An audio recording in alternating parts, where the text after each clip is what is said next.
Hi friends, welcome to my dreams world. నిద్రలో ఉన్న దీప్తి హఠాత్తుగా ఉలిక్కి పడింది.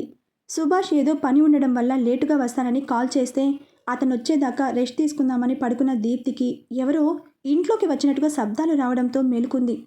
వచ్చిన వాళ్ళలో వాళ్ళు ఏదో మాట్లాడుకుంటున్నారు. చెవులు రక్కించి శ్రద్ధగా విన్నది. రే, తొందరగా అదెక్కడుందో వెతకండి. మనం ఎంత త్వరగా వీలైతే అంత తొందరగా వెళ్ళిపోవాలి. లేకపోతే వాడొచ్చేస్తాడు. వాడొచ్చాక మనం పీకగలిగేది ఏమీ ఉండదు. వాడే పీకుతాడు మనల్ని అంటూ ఎవరివో మాటలు వినిపించాయి. వాళ్ళు తనను కిడ్నాప్ చేయడానికి వచ్చారని వెంటనే అర్థమైంది దీప్తికి. అంతే, క్షణం ఆలస్యం చేయలేదు. తన స్మార్ట్ వాచ్ చేతికి పెట్టుకుంది. ఫోన్ సైలెంట్లో పెట్టి తన నైట్ ప్యాంట్ జోబులో పెట్టుకుంది. చేయాల్సినవి అన్నీ పక్కాగా చేసి పడుకున్నట్టుగా నటించసాగింది. అరే, ఎక్కువగా మత్తివ్వకండి. అది ఎక్కడ అల్లరి చేయకుండా ఉండడానికే మనం మత్తిచ్చేది. మనం మన ప్లేస్కి వెళ్ళేలోగా దానికి స్పృహ రావాలి అన్నాడు మళ్ళీ వాడే. సరే అన్నా. ఎవరో వచ్చి తనకి మత్తివ్వడం వరకు గుర్తుంది దీప్తికి. అరే, దాని దగ్గర ఫోన్ ఏమైనా ఉందేమో చూడు అన్నాడు వాళ్ళలో బాస్ లాంటివాడు. వెతికిన వాడికి దీప్తి పాకెట్లో యాపిల్ ఫోన్ దొరికింది. పాపం, వాడికి ఎప్పటి నుండో యాపిల్ ఫోన్ కొనుక్కోవాలని కోరిక. కానీ వాడి పరిస్థితికి అది చాలా ఖరీదైనదే. అందుకే దీప్తి జేబులో యాపిల్ ఫోన్ చూడగానే వాడి కళ్ళు మెరిశాయి. ఎలాగైనా దాన్ని సొంతం చేసుకోవాలని. ఏమీ దొరకలేదన్నా అంటూ ఆ ఫోన్ తన జేబులో పెట్టుకున్నాడు. తీసుకొచ్చేయంట్రా దాన్ని అంటూ ముందుకు కదిలాడు బాస్. వెనకాలే దీప్తిని మోసుకుంటూ వాడి అనుచరులు వెళ్ళారు.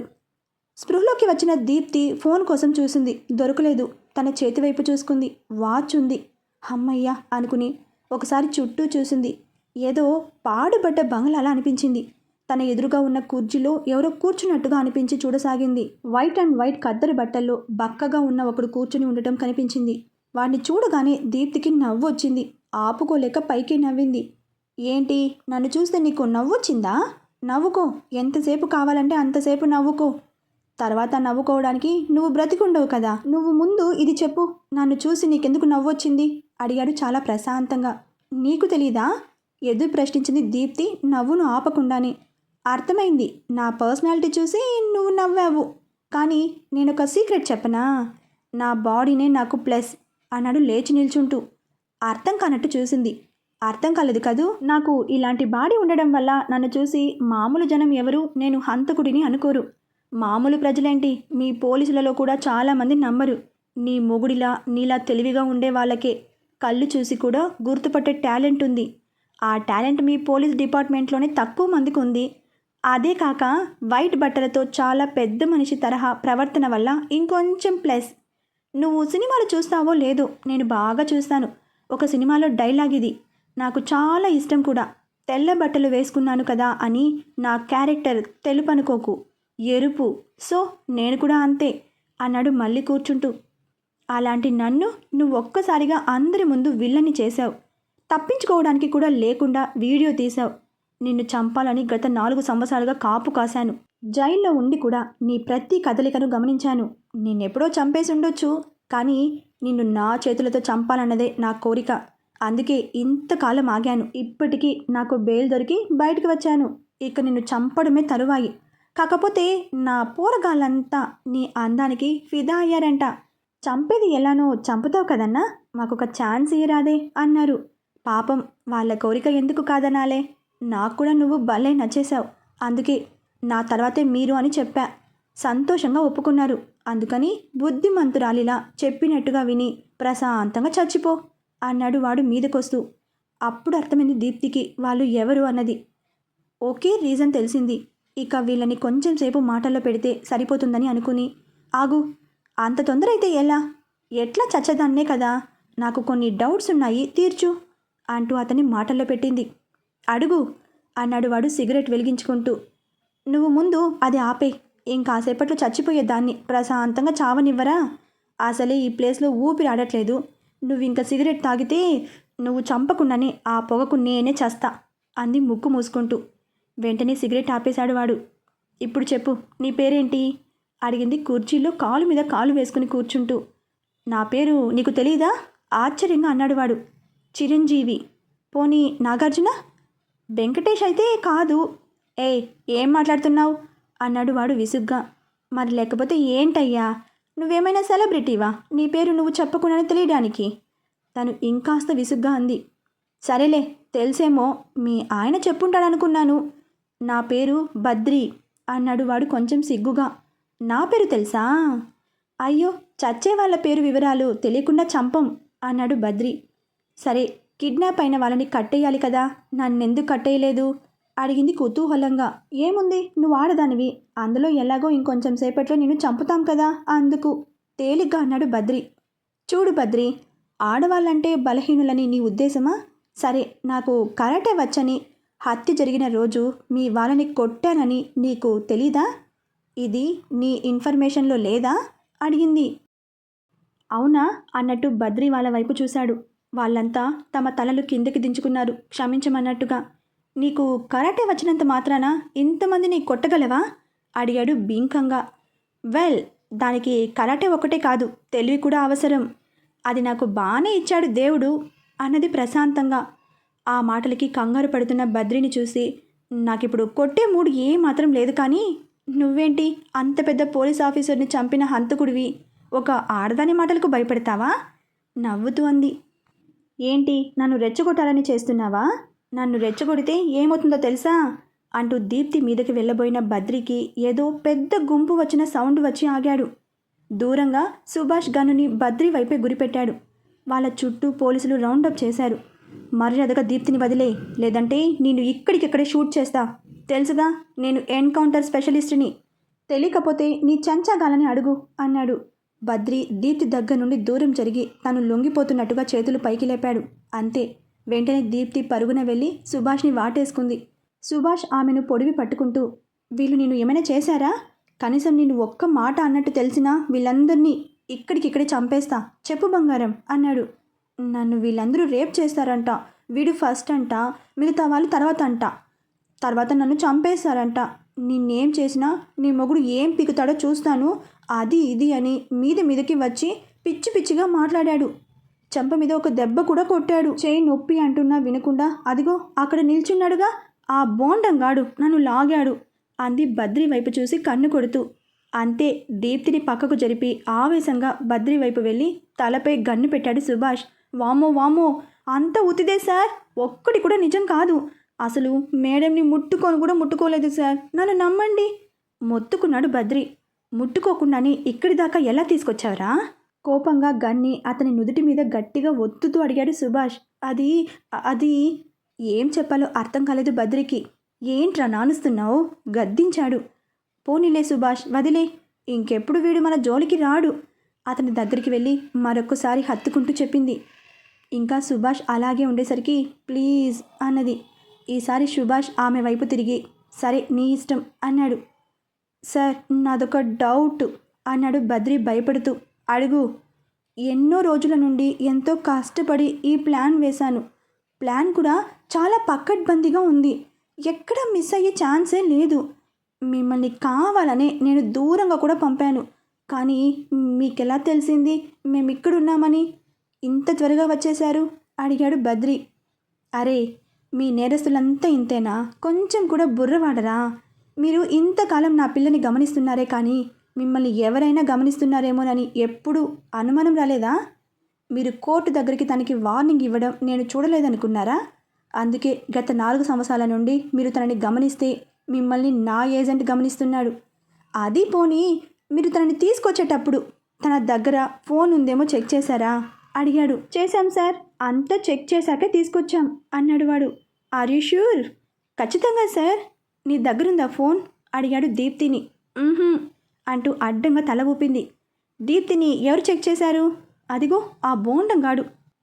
మేడం భాషే వస్తోంది సార్ నాకు కూడా అంటూ చెక్ చేసినోడిని పిలిచాడు బద్రి. చచ్చాన్రా దేవుడా, ఇక ఈ వాల్టితో అన్న చేతిలో నా జీవితానికి శుభం కాడు పడుద్ది అనుకుంటూ దగ్గరికి వెళ్ళాడు వాడు. ఫోన్ ఏది అడిగాడు సుభాష్.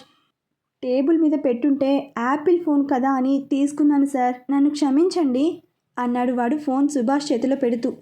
దీని ద్వారా దొరికింది అని ఫోన్ని దీప్తి చేతుకున్న వాచ్ని చూపిస్తూ చెప్పాడు. టెక్నాలజీ గురించి పెద్దగా తెలియని వాళ్ళు జీపీఎస్ ట్రాకింగ్ ద్వారా ప్లస్ దీప్తి పంపిన లైవ్ లొకేషన్ ద్వారా దీప్తిని పట్టుకున్నారని తెలియలేదు పాపం. నిజం చెప్పు, వాడన్ని మాటలు అన్నాడా నిన్ను? కారులో ఇంటికి వెళ్తూ అడిగాడు సుభాష్ దీప్తిని. ముందు చెప్పిన 2 కరెక్ట్, తర్వాత 2 అబద్ధాలు అంటూ జరిగింది మొత్తం చెప్పింది దీప్తి. ఎలాంటి మనిషివాడు? కరటు గట్టిన హంతకుడు, పోలీస్ ఆఫీసర్ని చంపినోడు. వాడిని మాటలతోనే ఆడుకున్నావా? పాపం భయపడ్డాడు బిడ్డ నవ్వుతూ అన్నాడు. ఎవరిక్కడ? దీప్తి. దీప్తి అంటే అంతే మరి. ఆమె అన్న తీరుకు గట్టిగా నవ్వేశాడు సుభాష్. ఏదేమైనా ఒక్క విషయంలో వాడికి నేను థ్యాంక్స్ చెప్పుకోవాలి. ఏంటది? ఆశ్చర్యంగా అడిగింది. నీకై నువ్వు నన్ను వాటేసుకున్నావుగా అందుకు అన్నాడు ఆమెనే చూస్తూ. ఏం మాట్లాడలేదు దీప్తి. ఇంటికి వెళ్ళాక తను చేయాల్సిన పనులు చక్కచక్క చేసేసింది దీప్తి. ఉదయం దీప్తి ముభావంగా ఉండటం చూసిన సుభాష్ కంగారు పడ్డాడు. ఏమైంది దీప్తి? ఎందుకలా ఉన్నావు? అడిగాడు సుభాష్ ఆతృతగా. ఏం లేదు, నాన్నకి ఒంట్లో బాలైనట్టు కలొచ్చింది. అవునా? అయితే వెళ్ళి చూసొద్దామా ఒకసారి? నువ్వు కూడా వస్తావా? ఆశ్చర్యాన్ని మొహంలో చూపిస్తూ అడిగింది. అవును, దానికెందుకు అంత ఆశ్చర్యం? నా అత్తగారింటికేగా నేను వస్తానంది అన్నాడు. ఆ మాటకి దీప్తి సిగ్గుపడడం సుభాష్ గమనించాడు. అతనికి ఏం అర్థం కాలేదు. దీప్తి ఎందుకు సిగ్గుపడుతోందో. అటు నుండి మా ఇంటికి కూడా వెళ్దామా అడిగాడు. దీప్తి ఏమంటుందో అని కొంచెం భయపడుతూనే. దానికి అడగడం దేనికి? అది మా అత్తగారిల్లు కదా అన్నది అతని స్టైల్లోనే. ఇవాళ దీప్తిలో ఏదో తేడా ఉంది అనుకున్నాడు సుభాష్. Thank you. ఈవినింగ్ ఫ్లైట్కి టికెట్స్ బుక్ చేస్తాను, రెడీగా ఉండు అన్నాడు ఆఫీస్కి బయలుదేరుతూ. ఓకే, కానీ అక్కడి నుండి వచ్చాక నేను డ్యూటీలో జాయిన్ అవుతాను, సరేనా అడిగింది బ్రతిమలాడుతూ. ఓకే, నేను ఆగమన్నా ఆగవింకా నవ్వుతూ అన్నాడు. తను నవ్వేసింది. ఈవినింగ్ 4 గంటలకు బయలుదేరిన వాళ్ళు 7 గంటలకంతా ఇంటికి వెళ్ళిపోయారు. ఇంట్లోకి అడుగుపెట్టిన సుభాష్కి దీప్తి తల్లిదండ్రులతో పాటు తన తల్లిదండ్రులు కూడా ఉండేసరికి షాక్ అయ్యాడు. పరామర్శలు అయ్యాక మేమే మీకు షాక్ ఇద్దామని చెప్పకుండా వచ్చాము. మీరంతా కలిసి రివర్స్లో మాకు షాక్ ఇచ్చారు. అసలు ఎలా తెలిసింది మీకు మేమొస్తున్నామని? ఆశ్చర్యంగా అడిగాడు సుభాష్. అదంతా సస్పెన్స్, నీకు తెలిసే సమయం దగ్గరలో ఉందిలే అన్నారు పెద్దవాళ్ళంతా కలిసి.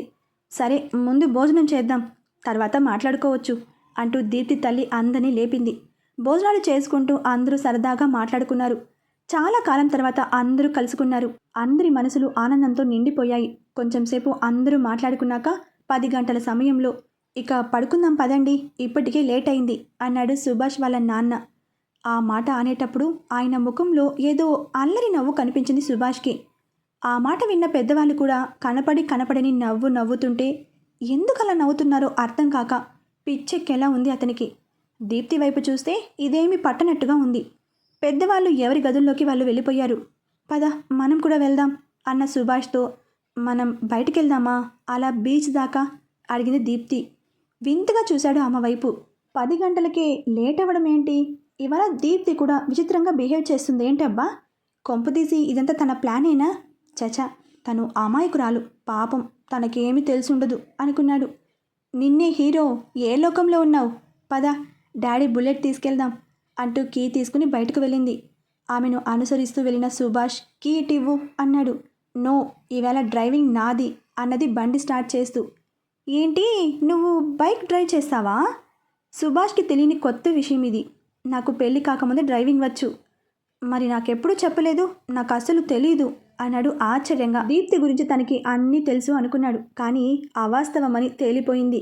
మన మధ్య ఆ టాపిక్ ఎప్పుడు రాలేదు. అయినా నీకు తెలియనివి ఇంకా చాలా ఉన్నాయిలే, తొందరలో నువ్వే తెలుసుకుంటావు. త్వరగా ఎక్కు, లేట్ అవుతోంది. ఎక్కడికి వెళ్తున్నాం లేట్ అవ్వడానికి అడిగాడు బండి మీద కూర్చుంటూ. అదే, మనం ఇప్పుడు లేటుగా వెళ్తే రిటర్న్ రావడానికి లేట్ అవుతుంది. అప్పుడు మళ్ళీ పెద్దవాళ్ళ ప్రశ్నలకి సమాధానం చెప్పలేక చావాలి అన్నది బండిని రైస్ చేసి. బీచ్ రోడ్డు పట్టింది బైక్. సముద్రం నుండి వచ్చే చల్ల గాలి వాళ్ళిద్దరి ముఖానికి తగులుతోంది. ఆర్కే బీచ్, తెన్నేటి పార్క్ దాటి ఇంకా ముందుకు వెళ్ళసాగారు. బీచ్కి అన్నావు? పరిసరాలు గమనిస్తూ అన్నాడు. అవును, బీచ్కే జవాబిచ్చింది. మరి బీచ్ దాటేశాం కదా. బీచ్ అన్నాను, కానీ ఏ బీచ్ అనేది చెప్పలేదుగా. ఎదురు ప్రశ్న వేసింది దీప్తి. సుభాష్కి ఏం అర్థం కాలేదు. అడిగినా దీప్తి చెప్పదు, అందుకని సైలెంట్గా ఉండడం ఉత్తమం అనిపించింది అతనికి. బైక్ రిషికొండ ఎంటర్ అయ్యాక మెయిన్ బీచ్కి చాలా దూరంగా బైక్ను ఒక పక్కగా ఆపి దిగు అంది. ఇంత రాత్రి వేళ ఇక్కడికి ఎందుకు తీసుకొచ్చావో నాకు అర్థం కాలేదు అడిగాడు ఆగలేక. చెప్తా, కంగారెందుకు అంటూ ముందుకు నడిచింది. దూరంగా లైట్ వెలుగుతూ కనిపించింది వాళ్ళకి. రా అంటూ అతని చేయి పట్టుకుని అటు తీసుకెళ్ళింది దీప్తి. చిన్న బెడ్, దానిమీద ఏదో కవర్ చేసి ఉంది. పక్కనే దీపాలు, తినుబండారాలు కొన్ని ఉన్నాయి. కూర్చో అంటూ కవర్ చేసి ఉన్న వస్తువుకి చెరొక వైపు కూర్చొని ఉన్నారు. ఏదో అడుగుదామని నోరు తెరిచి సుభాష్ని సైగలతోనే ఆపేసింది దీప్తి. ఒకసారి టైం చూసుకుంది దీప్తి. సరిగ్గా 12 గంటలు. అంతే. వెంటనే పుట్టినరోజు శుభాకాంక్షలు బంగారం అంటూ కవర్ చేసిన వస్తువుని తెరిచింది. అదొక కేక్. ఎర్రటి రంగులో హృదయాకారంలో ఉంది. దానిమీద ఒకవైపు పువ్వులున్నాయి. మధ్యలో సారీ అనే అక్షరాలు తెల్లగా మెరిసిపోతున్నాయి. సుభాష్ ఆశ్చర్యంతో అలా చూస్తూనే ఉన్నాడు. అతని చేతికి కత్తి ఇచ్చింది కొయ్యమన్నట్టు. దీప్తి పుట్టినరోజు పాట పాడుతుండగా సుభాష్ కేక్ కట్ చేశాడు. ఇద్దరు ఒకరికొకరు తినిపించుకున్నాక దీప్తి మెల్లగా సుభాష్ దగ్గరికి వెళ్ళి అతని ముఖాన్ని తన చేతుల్లోకి తీసుకుని అతని నుదుటి మీద ముద్దు పెట్టింది. అతని కళ్ళలోకి చూస్తూ, నన్ను క్షమిస్తావు కదూ అని అడిగింది. అస్సలు క్షమించను అన్నాడు సుభాష్ ఆమె వైపే చూస్తూ. పాపం దీప్తి ముఖం వెంటనే వాడిపోయింది. మరి ఇప్పుడు కూడా నుదుటి మీదే నా ముద్దు అడిగాడు బొంగుమూతి పెడుతూ. పోయిన ప్రాణం తిరిగి వచ్చినట్టుగా అనిపించింది దీప్తికి. వెంటనే అతని పెదాల మీద సుతారంగా ముద్దు పెట్టింది. అంతేనా? డిసప్పాయింట్గా అడిగాడు. ముందు నువ్వు క్షమించాలని చెప్పు, అప్పుడు నీకు కావలసినట్టుగా పెడతాను అంది. దేనికి క్షమించడం? నా తొందరపాటు వల్ల నువ్వింతకాలంగా చాలా ఇబ్బంది పడ్డావు. నిజమేంటో తెలుసుకోకుండా నేనే నీకు శిక్ష విధిస్తున్నాను అనుకుంటూ నాకు నేనే వేసుకున్నాను. కానీ నీకు నిజమేలా తెలిసింది అడిగాడు ఆమె మాటలని మధ్యలోనే ఆపి. ఆఫీస్లో నువ్వు నన్ను ముద్దడిగిన రోజు చాలా డిస్టర్బ్ అయ్యాను. చాలా పోరాటం చేశాను నాతో నేను నీకు దూరంగా ఉండటానికి. కానీ ఓడిపోయాను. ఆ రాత్రి నిన్ను చూడాలని చాలా అనిపించింది. కానీ ఎలా? అందుకే ఆలోచిస్తే సినిమా ఐడియా ఒకటి తట్టింది. నెక్స్ట్ రోజు నీ దగ్గరికి వచ్చాను ఆ ఐడియా అమలు చేయడానికి. నువ్వు ఉండే ఇంటి కీని అచ్చు తీసుకున్నాను. ఆ నెక్స్ట్ డే నుండి రోజు రాత్రి నిన్ను చూడటానికి తాళం తీసుకుని నీ దగ్గరికి వచ్చేదాన్ని. ఒకరోజు నేను వచ్చిన టైంకే నీ మొబైల్కి ఒక మెసేజ్ వచ్చింది. వద్దు వద్దనుకుంటూనే ఆ టైంకి నీకు మెసేజ్ చేసింది ఎవరా అని చూశాను. నీ మాజీ ప్రియురాలు, అదే అనిత నుండి వచ్చిన మెసేజ్ చదివాను. అప్పుడు కొంత అర్థమైంది. ఆమె నెంబర్ తీసుకుని ఆమెతో మాట్లాడాక ఇంకొంత అర్థమైంది. మిగతాది నీ డైరీ చదివాక అర్థమైంది. అనితతో మాట్లాడితే తన పెళ్లి విషయంలో ఏదో గొడవ అయిందని, అది చెప్పి నీ సలహా తీసుకుందామని తను నీ దగ్గరికి వచ్చిందని, తను కిరణ్ అనే వ్యక్తిని పెళ్లి చేసుకున్నానని, తనకి ఒక బాబని, ప్రస్తుతం అమెరికాలో ఉంటున్నానని చెప్పింది. నేను దూరం అయ్యాక నువ్వు ఎంత బాధపడ్డావో చెప్పింది. తను ఎన్నోసార్లు నాకు చెప్పాలని ప్రయత్నం చేసినా నీ వల్లే ఆగిపోవాల్సి వచ్చిందని చెప్పింది. నేనెప్పుడు నేనే నిన్ను ఎక్కువగా ప్రేమించానేమో అనుకునేదాన్ని. కానీ నీ డైరీ చదివాక నాది అసలు ప్రేమే కాదేమో అనిపించింది. లేకపోతే పెళ్లి విషయంలో ఏదో సహాయం కోసం నీ దగ్గరికి వచ్చిన అమ్మాయిని నిన్ను చూసి ఏదో తప్పు చేశారనుకుని నువ్వేదో చెప్తున్నా వినకుండా ఆవేశంగా నిన్ను దూరం పెట్టాను. నువ్వేమో పెద్దవాళ్ళకి కూడా చెప్పకుండా తప్పంతా నీ మీదే వేసుకుని ఇన్ని సంవత్సరాలు కుమిలిపోయావు. నేనేం చేస్తే పోయిన కాలం అంతా తిరిగి వస్తుంది. అందుకే అత్తయ్య వాళ్ళతో అమ్మ వాళ్ళతో మాట్లాడి ఇదంతా ఏర్పాటు చేశాను. నీ పుట్టినరోజు కానుకగా నన్ను పూర్తిగా ఇవ్వాలన్నదే నా కోరిక. కళ్ళలో నీళ్లు కారిపోతుంటే తన బాధనంతా సుభాష్తో పంచుకుంది దీప్తి. ఇందులో నీ తప్పేమీ లేదు. భార్య లేనప్పుడు పరాయి ఆడదాన్ని బెడ్రూమ్లోకి తీసుకురావడం చాలా తప్పు. నువ్వు చేసిన దాంట్లో నీకు నా మీద ఉన్న ప్రేమే కనిపించింది నాకు. నీకు దూరంగా ఉన్నానని, కానీ నేనెప్పుడూ నిన్ను ఒంటరిగా వదలలేదు. వీలైనప్పుడంతా నిన్ను చూడడానికి వచ్చేవాడిని. ఒకసారి ప్రేమలో దెబ్బతిన్నవాడిని రెండవసారి అలా జరగకుండా చూసుకోవాల్సిన బాధ్యత నాదే కదా. పోన్లే, జరిగిపోయిందేదో జరిగిపోయింది. ఇంకా ఈ క్షమాపణల పర్వం ముగిస్తే బాగుంటుంది. నేనొక సీక్రెట్ చెప్పనా? నువ్వు రోజు నా దగ్గరికి రావడం నాకు తెలుసు. కాకపోతే నువ్వు నా మెసేజ్ చూసిన రోజు మొబైల్ నా దగ్గరే లేదు. అందుకే నాకు తెలీదు. సరే, ముందుది చెప్పు. ఎంతమందినైనా కనడానికి రెడీ అన్నావుగా. ఎంతమంది కావాలేంటి అడిగాడు కన్ను కొడుతూ. అంటే హాస్పిటల్లో మాట్లాడింది కూడా విన్నావా? ఎలా తెలుసా ఇవన్నీ నీకు? సిగ్గుపడుతూ అడిగింది. చూడు అమ్మడు, నేను ఏ టైంలో అయినా కానీ చీమ చిత్తుక్కుమన్నా అలర్ట్గా ఉంటాను. ఇంకా నువ్వు వస్తున్నావని తెలిసాక నిద్రలా పోతాను చెప్పు. నువ్వు మాట్లాడే మాటలు, పెట్టుకునే ముద్దులు మిస్ అవ్వను నిద్రపోతే. అయినా ఆ మాటలు విన్నాను కాబట్టే అత్తయ్యకి చెప్పాను. అప్పుడు అత్తయ్యే తాము రామని, దీప్తిని నువ్వే చూసుకోమని చెప్పింది అన్నాడు ఆమె ఒడిలో వరుగుతూ. చి, దొంగవి నువ్వు అన్నది ముద్దుగా అతని చెంప మీద కొడుతూ. అయ్యో, నేను చేసిన నేరానికి ఈ శిక్ష ఏం సరిపోతుంది? నన్ను పూర్తిగా తీసేసుకో అంటూ లేచి ఆమె పెదాలు అందుకున్నాడు. మెల్లగా కాలంతో పాటు వాళ్ళిద్దరూ ఒకరి కౌగిలిలో ఒకరు కరిగిపోసాగారు. వారి మధ్య ఉన్న దూరం ఎప్పుడో దగ్గరైంది. ఫ్రెండ్స్, మీకు ఈ కథ నచ్చినట్లయితే లైక్ చేయండి, సబ్స్క్రైబ్ చేయండి, బెల్ ఐకాన్ని ప్రెస్ చేయండి. బాయ్ ఫ్రెండ్స్, రేపు మరొక నవలతో కలుసుకుందాం.